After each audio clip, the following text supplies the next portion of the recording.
ये देखो कितनी मुश्किलात से ना औरतें बाहर आ रही हैं। ये देखो गेट बिल्कुल बंद कर रखा है। गरीब बंदा आता है अपने लिए कुछ ना कुछ बचत हो जाए 10-20 की। इतनी महंगाई का दौर है और इनके हालात देखो।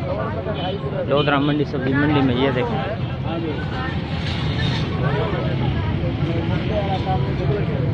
ये देखें गेट बंद कर रखा है।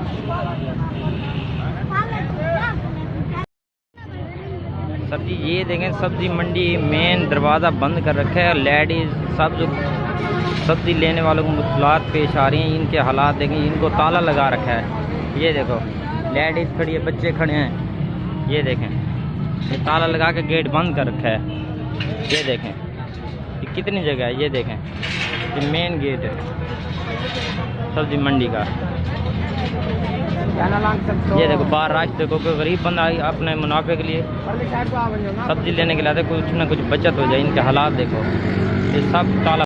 लाइक करें, कमेंट करें, शेयर करें और बेल आइकन को प्रेस करना मत भूलें। देखते रहिए ऑन न्यूज़।